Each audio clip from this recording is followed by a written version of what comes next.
நீங்க 10,000 கோடி கடன் வாங்கினவங்க கூட சந்தோஷமா வெளிநாட்டுல வாழ்ந்துடுறாங்க கடனை கட்டாம. ஆனா 10,000 ரூபாய் கடன் வாங்கிட்டு அந்த கடனை யாரா வீட்டு வாசல்ல வந்து கேட்டாங்கன்னா அவமானம் தாங்காம தற்கொலை பண்ணிக்கிறாங்க. கிட்டத்தட்ட 1968 விவசாயிகள் தமிழ்நாட்டுல தற்கொலை பண்ணிருக்காங்க. அப்படின்னா ஒரு நாளைக்கு 2 பேர், ஒரு நாளைக்கு 2 விவசாயிங்க தற்கொலை பண்ணிருக்காங்கன்றத இந்த புள்ளி விவரம் சொல்லுது. அவங்களெல்லாம் நம்ம காப்பாத்தி ஆகணும். விவசாய கூட்டுறவு கடனை தள்ளுபடி கொஞ்சம் செய்வதாக அறிவித்திருக்கிறார்கள். நம்ம விவசாயிங்க எங்க இருக்காங்க தெரியுங்களா? 100 அடி ஆழ பள்ளத்துல இருக்கிறாங்க. 100 அடி ஆழ பள்ளம் கடன் சுமையில. ஆனா நீங்க நம்முடைய தமிழக அரசாங்கம் இன்னைக்கு அவங்க 50 அடி ஆழ கயிறு தான் கொடுத்திருக்கீங்க. எப்படி வெளியில வருவாங்க? 50 அடி கயிறு அவன் 100 அடி ஆழ பள்ளத்து இருக்கிறாங்க. அந்த விவசாயிங்க எப்படி வெளில வருவாங்க? முழுமையாக கடனை தள்ளுபடி செய்தாதானே அவங்க அந்த கடன் பிரச்சனை வெளியில வந்து அவங்க அடுத்த வேலையை பார்க்க முடியும். வேளாண் குடிமக்களுடைய உழைப்பை நாம பார்க்க வேண்டும். வெயில்ல யாருமே வெளியில போக மாட்டாங்க. ஆனா வேளாண் குடிமக்கள் மட்டும் தான் வெயிலே வேலை செய்வாங்க. கடின உழைப்ப அந்த வெயில்ல தான் அவங்க கொடுப்பாங்க. அந்த கொள்முதல் நிலையங்கள், நேரடி கொள்முதல் நிலையங்களுக்கு மூட்டை மூட்டையா அரிசி எடுத்துட்டு போவாங்க. ஆனா ஒரு கொள்முதல் நிலையங்கள்லயும் ஒரு நாளைக்கு இவ்வளவுதான் அரிசி எடுத்துக்க முடியும், இவ்வளவுதான் மூட்டை எடுத்துக்கொள்ள முடியும் என்ற அளவுகோல் இருக்கும்.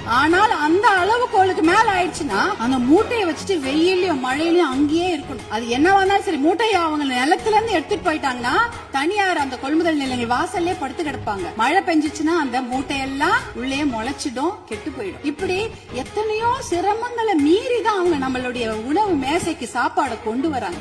மாண்புமிகு பேரவைத் தலைவர்கள், உங்கள் வாயிலாக முதலமைச்சரை நாங்க கேட்டுக்கொள்வதுதான், உங்களுடைய அதிகாரிகள் சொல்லுவாங்க, ஐயோ நிதி சுமை, கடன் சுமை, கூடுதல் செலவினம் அப்படிலாம் சொல்லுவாங்க. ஆனா அதையெல்லாம் ஒரு புறம் ஒதுக்கி வைத்து விட்டு அவர்களுக்கு முழு கடன் தள்ளுபடி செய்யணும். ஏற்கனவே 2000 கோடியா 6000 கோடியா உயர்த்திட்டீங்க. இன்னும் ஒரு 18,000 கோடியா அந்த கடன் தள்ளுபடி, கூட்டுறவு கடன்களை மட்டும் தள்ளுபடி செய்யுங்க. ஏன்னா ஏற்கனவே அவங்க 1 வருஷத்தை தான் தள்ளுபடி செய்திருக்கீங்க. அதற்கு முன்னால ஒரு 2 வருஷம் கடன் அவங்க வாங்கி வச்சிருக்காங்க. அந்த கடனையும் முழுமையாக தள்ளுபடி செய்தீர்கள் என்றால் அவங்க கண்டிப்பாக எத்தனையோ கடுமையாக உழைக்க தயாராக இருக்கிறார்கள். அவங்களுக்கு அந்த ஒரு ரெஸ்பெக்ட் நம்ம கொடுக்கணும், அவங்களுக்கு அந்த நிவாரணத்தை நாம் தர வேண்டும் என்று உங்களை எல்லாம் நாங்க அன்போடு கேட்டுக்கொள்கின்றேன்.